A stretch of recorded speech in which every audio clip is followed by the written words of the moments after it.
Hello, everyone. My name is Adam Wilson, And I'm Garrett Rowe. and this show is called Real Talk. Real Talk. Welcome to our first podcast. So what are we talking about? Real Talk. Well, we're going to talk about real estate, and we're going to get real about... Wow, we are creative with that name. Yeah, see, I thought about that, actually. Real estate, real talk.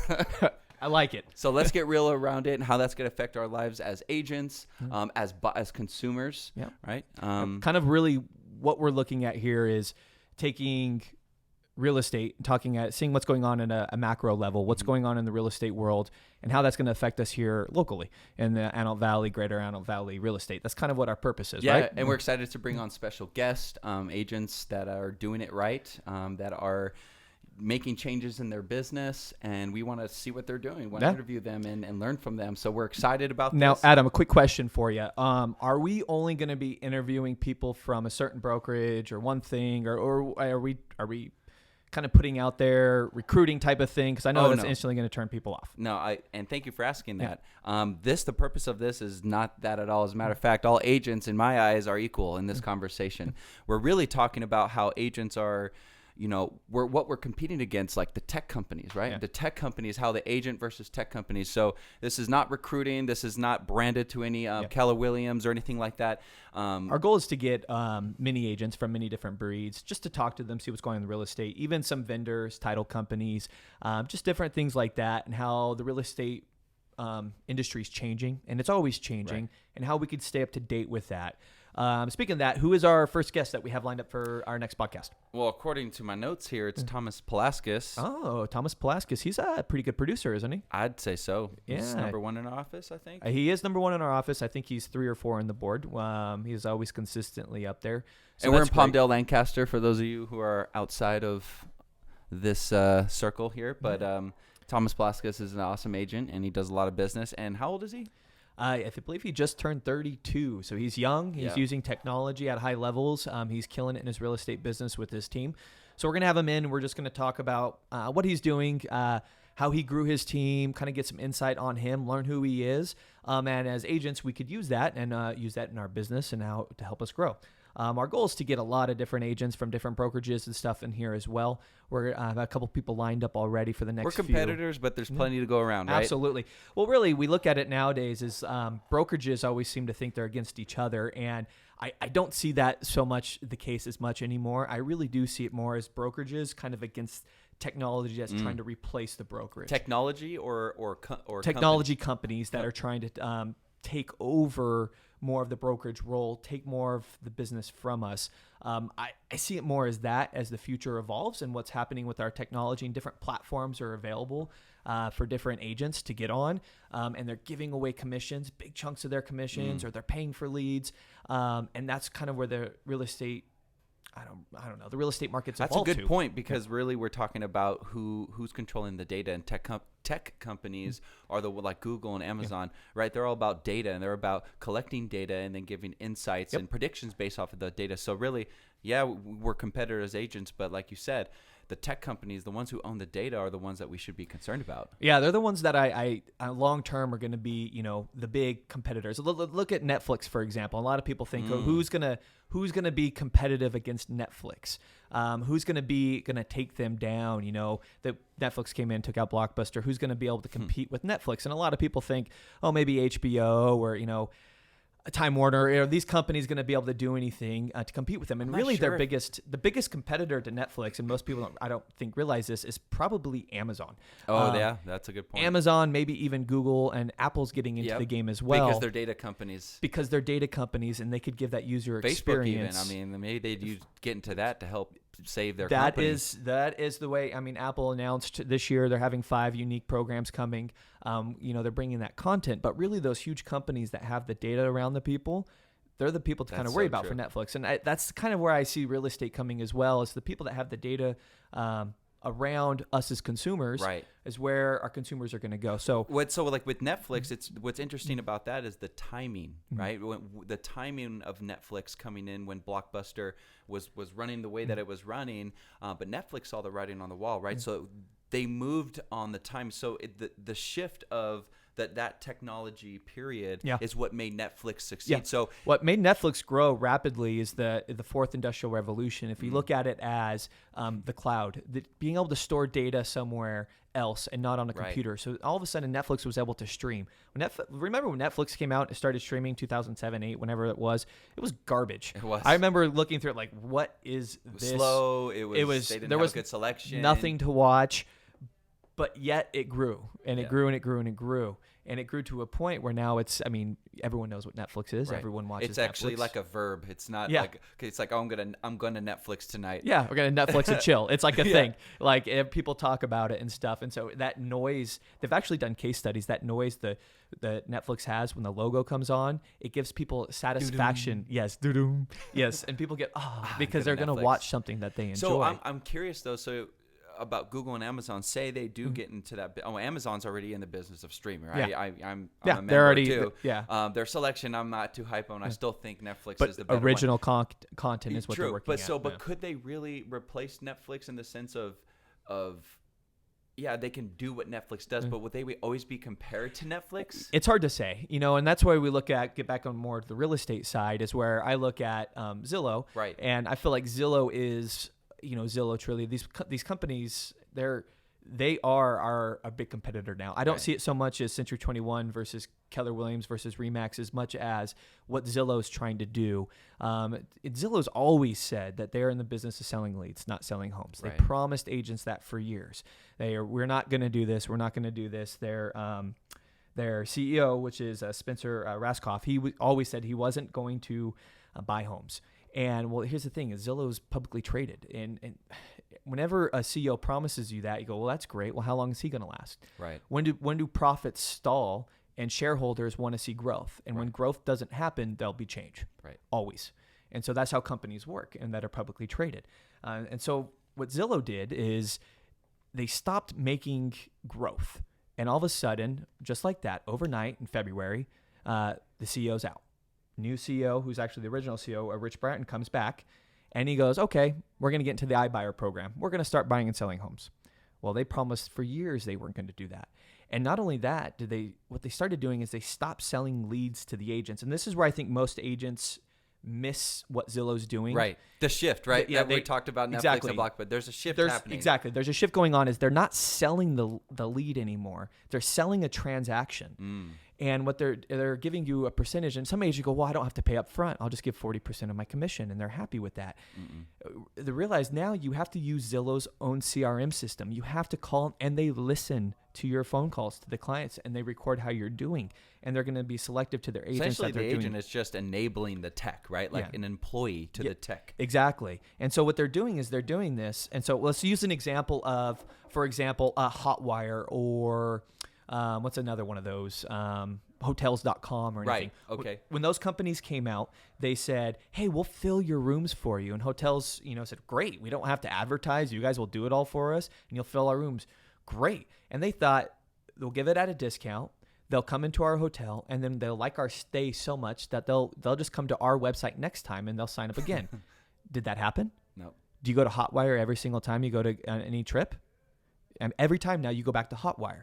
So Zillow is trying to do that where their agents are thinking the same thing is I'll give such a great transaction and what they'll do is with Zillow and then I'll get them in the future. Right. And Zillow's saying, no, we're going to keep that transaction. We Right. sold you that one transaction and now you'll come back to us.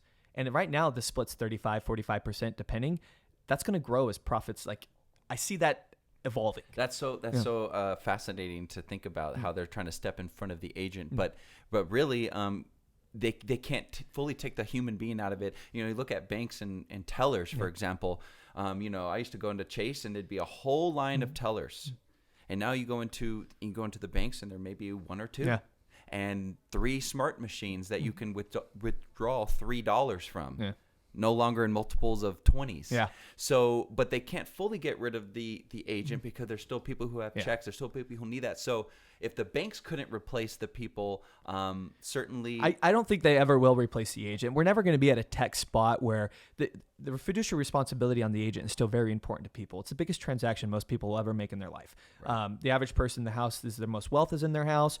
They want help through that process. So being a fiduciary responsibility is important. Like I 100% agree. They're not going to the agents aren't going away. I don't see that in the future. But here's the thing is I don't want to work for Zillow. I want to build my own business. I want to have my own brand, and I want to control my commission. I don't want to be reliant on a company giving me a 40, 35% commission and using their scripts, or they'll give a lead to somebody else. And it most likely is going to get to the point where you're just opening the doors for Zillow. You're going to go over there and they're going to pay you hourly because there'll be agents willing to do that as they drive down the price.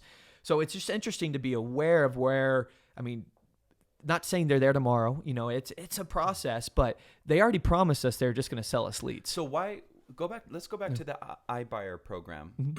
Why should we care about that? Why does it matter if Zillow's getting a little bit of market share? It's honestly, market share of the iBuyer program, it's not a lot. I mean, we're talking maybe 10%. We'll see. I mean, time will tell. I mean, if you're going to sell your house at a discounted price, 10, 15% or whatever, and they're going to flip that, I think they're at like 8 to 10% exactly. I'm not sure. I could be wrong on that. Yeah, it doesn't make sense. I'd rather go with a regular real estate agent, and sell the home. But the thing is, they're trying to grow their revenue. They have to grow. And so they're looking at different ways where they can, grow their revenue. They have to show growth. And the iBuyer program is just a step in that. We're going to buy homes and we'll use our preferred agents to resell the home and we'll make a little bit of profit here. But really what Zillow, I mean, they also bought a bank, and most people don't even know that Zillow owns a bank. So what they're trying to do is to get you in the Zillow cyclone. Right. Get you in their cloud. In their cloud, in their grasp. It's the same thing with iPhone. People that are iPhone people, or, you're in the iPhone or the Apple, what's it called? The cloud. Not the cloud, but the...